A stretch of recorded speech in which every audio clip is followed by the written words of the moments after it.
Next जो हमारी speaker हैं doctor Sujata Pawar ji, I would like request please come on dais and her topic is failed IVF and natural conception, multiple abortion, low AMH management by Ayurveda. Please put your hands together for Dr. Sujata Pawar. Thank you so much. Hello everyone, नमस्ते। मेरा नाम है वैद्य सुजाता पवार। मैं Ayurvedic doctor हूँ और मैं पुणे में practice करती हूँ।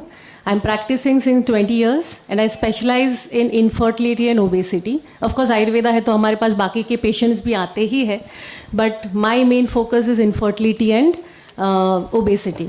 सो टेकिंग इन टू कंसिडरेशन आज का बड़ा क्राउड थोड़ा स्टूडेंट्स है, वैद्यास है एंड थेरेपिस्ट है, so I be concluding the session accordingly.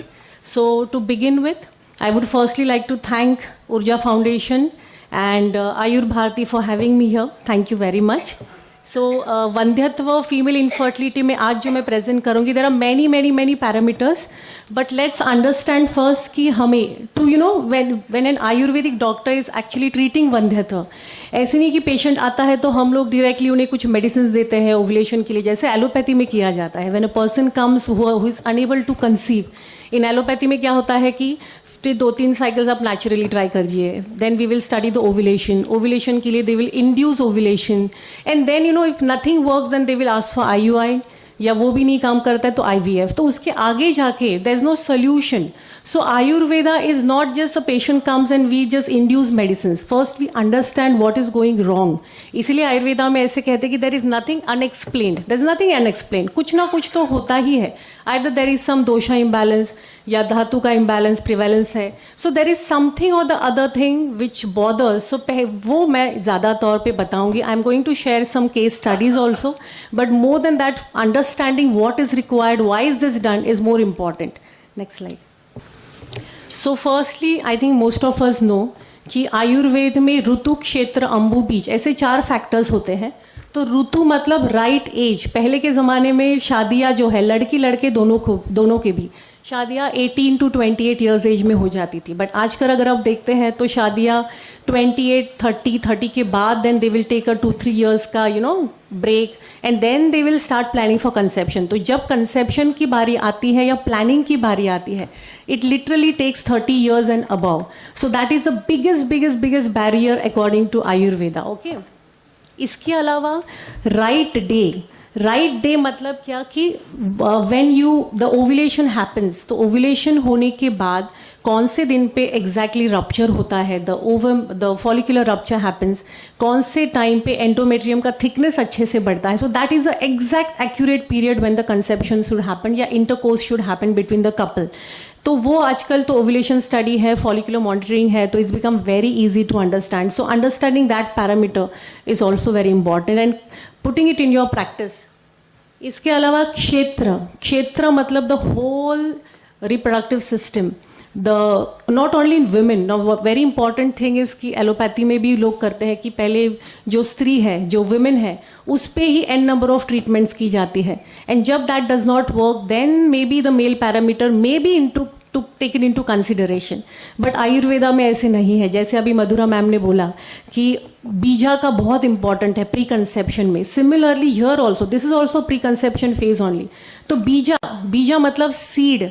जैसे कोई फार्मर कोई क्रॉप लगाता है तो पहले सीड अच्छे से अच्छे क्वालिटी की वो सिलेक्ट करता है. वो बाकी कुछ नहीं देखेगा लेकिन सीड अच्छे क्वालिटी का लाएगा. लेकिन अगर सीड अच्छा क्वालिटी का नहीं है तो जो पेड़ आता है वो अच्छा नहीं आएगा, उसके जो फल फूल है वो अच्छे नहीं आएंगे. सिमिलरली अकॉर्डिंग टू आयुर्वेदा जो बीजा है, स्त्री बीज और पुरुष बीज, मतलब the ovum and the sperm, they both should be devoid of any abnormalities. इसको बहुत इंपॉर्टेंस है. हम लोग इस चीज़ पे ज़्यादा काम करते हैं अकॉर्डिंग टू आयुर्वेदा. तो बीजा को मतलब according to Ayurveda beeja is in males and females in both the parameters has to be considered. तो that is the kshetra. Ambu ambu मतलब the rasava srotas. According to Ayurveda there are sapta dhatus, रस, रक्त, मांस, मेद, अस्थि, मज्जा, शुक्र, जिन पे हमें काम करना पड़ता है. तो बेसिकली जो रस धातु है, रसव स्रोतस है, उसमें ये पूरा जो रिप्रोडक्टिव सिस्टम है, क्षेत्र है, वो समाया हुआ है और इसलिए हम लोग रस धातु पे बहुत ज़्यादा काम करते हैं. बीजा जैसे मैंने अभी बोला, स्त्री बीज, पुरुष बीज, ovum and sperm in females and males respectively has to be taken into consideration. If these are healthy, eventually जो embryo form होगा after the intercourse happens and after the fertilization happens, the embryo form will be devoid of any abnormalities, अच्छे से अच्छे quality का होगा और eventually conception तो होगा, बट कंसीव होने के बाद भी मिसकैरेजेस नहीं होते हैं, फुल टर्म ग्रोथ होती है. नहीं तो काफ़ी बार हम लोग IVF के पेशेंट्स हमारे पास आते हैं एंड दे से कि मेरा IVF फेल हो गया या इस बार इम्प्लांट किया लेकिन वीक एम्ब्रियो था इसलिए इम्प्लांटेशन फेल हो गया. सो वीक एम्ब्रियो क्यों फॉर्म होता है? बिकॉज द बीजा basically is weak. So when we are actually working in terms of Ayurveda, we make sure that the bija is strong, eventually the embryo formed is strong, and eventually conception hone ke baad there are no complications, the child born is devoid of any abnormalities and there's no certain things happening like miscarriages ho gaye ya missed abortions ho gaye, aisa kuch nahi hota hai. Okay, so considering that particular thing is very very important. Now various factors responsible for infertility.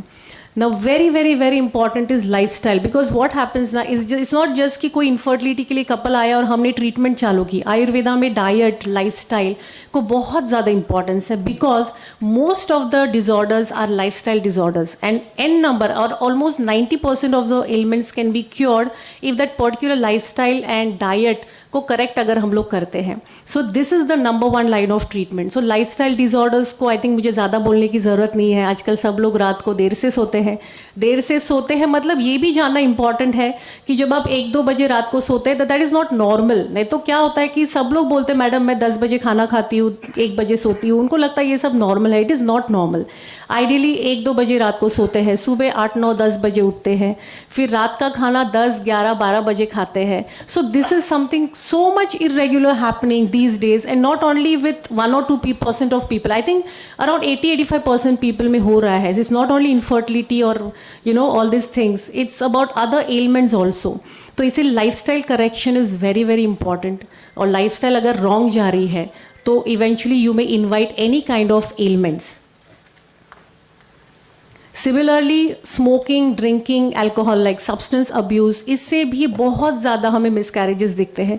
In most of the patients who are drinking and smoking in men and women both, उनमें जो sperm quality है या ovum quality है वो डेटीरियोरेट होती है. I had a recent patient जो female patient थी, उसके 4 IVF फेल हो गए थे और 4 IVF फेल होने के बाद भी she was only taking treatment, multiple treatments उनके खुद पे ही चल रहे थे.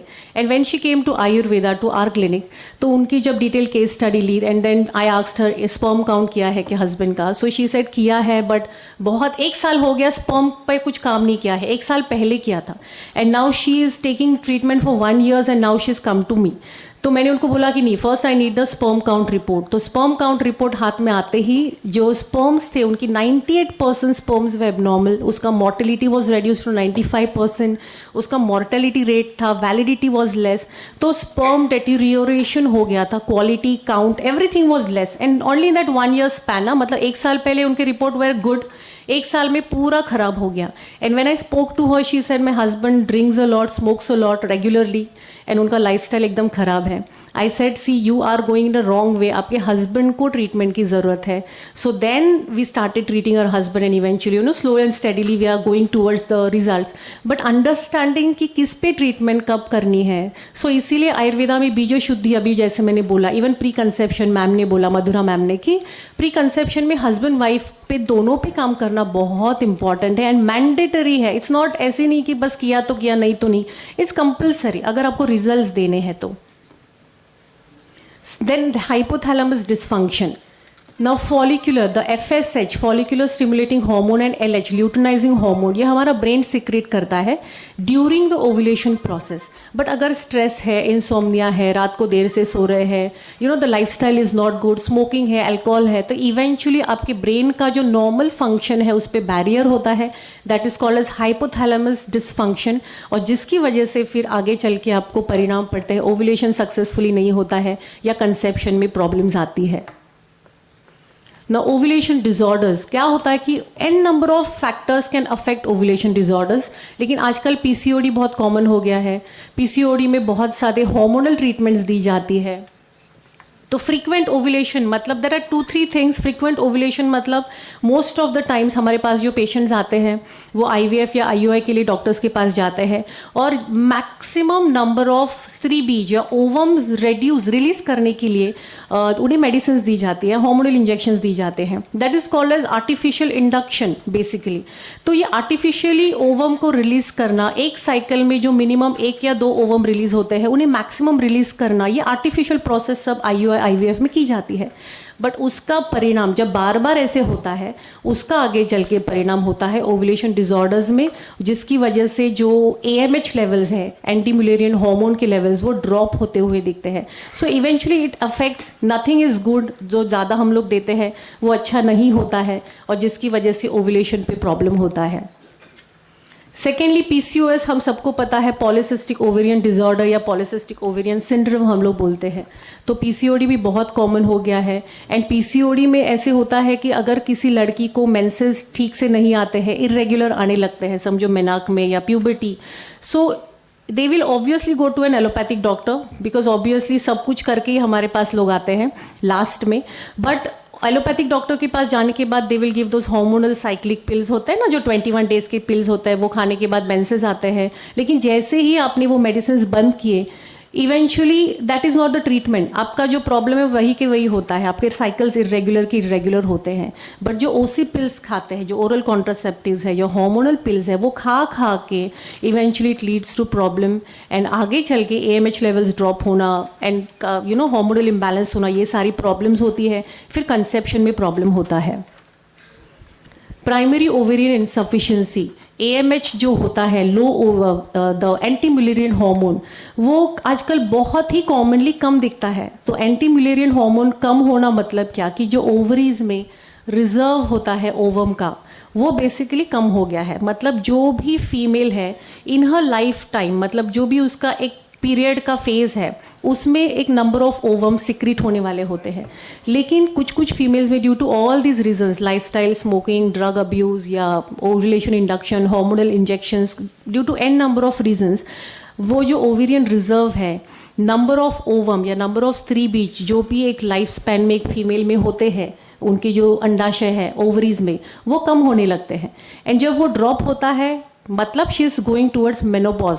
जब मेनोपॉज होता है तो इवेंचुअली सारे जो ओवम है वो खत्म हो गए होते हैं. तो basically the ovarian reserve is drop. लेकिन आयुर्वेदा में उसके रीजंस हैं, व्हाई डज दिस हैपन, क्यों ऐसे होता है. जैसे मैंने अभी बोला, स्ट्रेस से भी बहुत हद तक एएमएच लेवल्स कम होते हैं. जो कपल्स हमारे पास आते हैं, अगर उनमें अच्छा बॉन्डिंग नहीं है तो भी जो स्त्री है वो इमोशनल लेवल पे बहुत ज़्यादा सोचेगी, तो उसके एएमएच लेवल्स ड्रॉप होते हैं. So in such cases we have to counsel them and of course we have to treat them accordingly.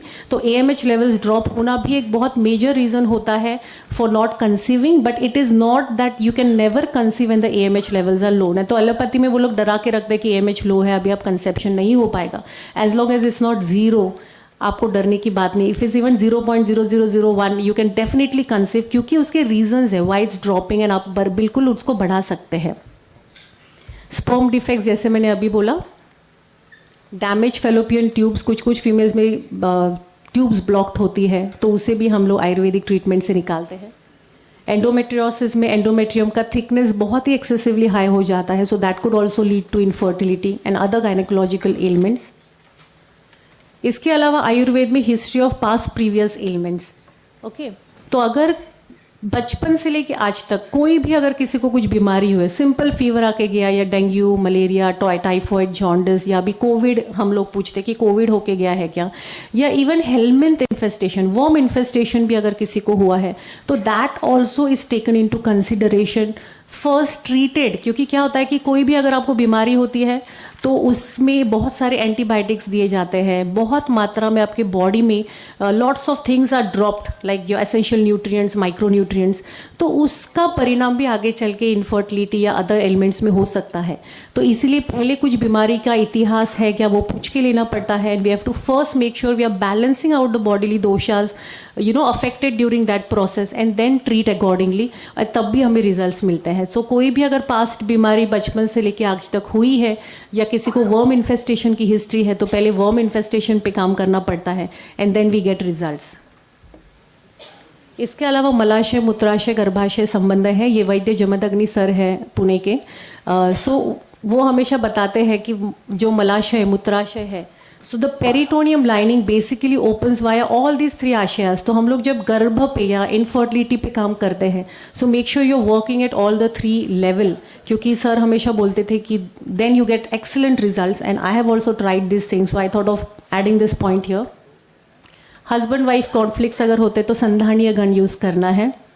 मतलब जैसे मैंने अभी बोला कि कोई भी चीज़ को हम लोग इग्नोर नहीं कर सकते। अगर सब कुछ नॉर्मल दिख रहा है लेकिन हस्बैंड वाइफ जो आए हैं वो लोग झगड़ते हैं, उनमें बहुत कॉन्फ्लिक्ट्स है, तो हमें उस पर भी काम करना मैंडेटरी हो जाता है। It's not that they are fighting तो ओके फाइन, आप लोग वो बाद में मैनेज करना, अभी हम लोग ट्रीटमेंट प्रोटोकॉल देखते हैं, ऐसे नहीं है। Because our treatment is affected because of that particular thing, उस पर काम नहीं करेंगे तो रिजल्ट नहीं मिलेंगे। नाउ दैव व्यापाश्रय महत्व, I have just added this thing because ये बहुत ज़्यादा इंपॉर्टेंट है।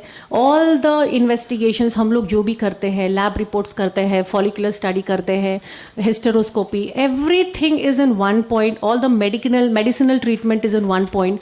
और ये दैव व्यापाश्रय भाग आयुर्वेद में मेंशन किया है।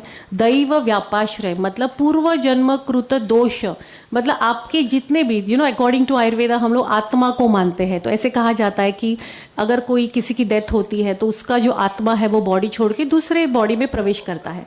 तो अगर पहले के जन्म में वो जो आत्मा है उसने कुछ बुरे कर्म किए हैं या चोर है, if they have done any kind of wrong deeds, उसके परिणाम जो आगे की जो शरीर उन्होंने धारण किया है उसको भोगने पड़ते हैं। तो जो इनफर्टिलिटी है या एनी काइंड ऑफ एलिमेंट, तो हमारे लाइफ में हम लोग अप्स एंड डाउन्स देखते हैं। सो इट्स सेड दैट ये हमारे पूर्व जन्म कृत के दोष होते हैं। Of course we don't get into lot of astrology and all, but Ayurveda में इसका मानना है। सेकेंड मोस्ट इंपॉर्टेंट पार्ट इसके आयुर्वेद में कहा गया है कि पिंडिते ब्रह्मांडी, जो हमारे शरीर में है वो बाहर भी है।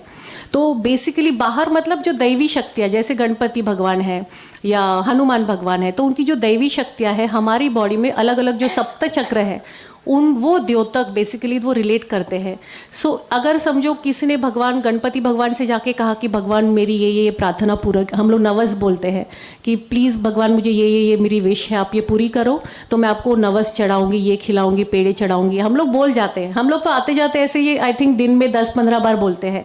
लेकिन आयुर्वेदा में कहा जाता है कि अगर आप 1 सेकंड के लिए भी अगर आप कहते हैं ना कि भगवान प्लीज़ मेरा ये करो, मुझे एग्जाम में अच्छे मार्क्स मिलने चाहिए, मैं आपको वट एवर चढ़ाऊंगी, दैट सेम मोमेंट आपके बॉडी में जो चक्रास है, रिस्पेक्टिव चक्रास, वो रिफ्लेक्ट होते हैं।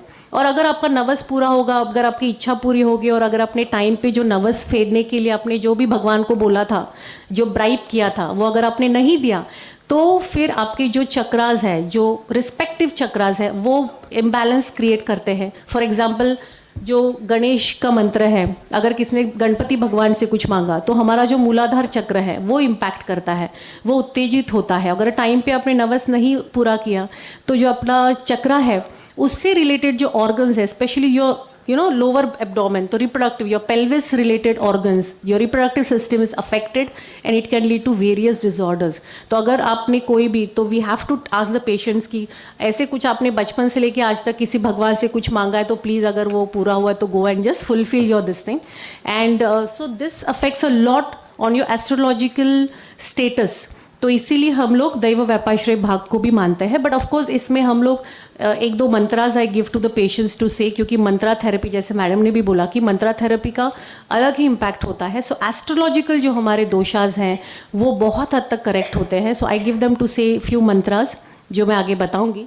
और अगर नहीं होगा तो I just tell you which mantras I tell patient to chant. So this comes under neuropsychoendocrinology.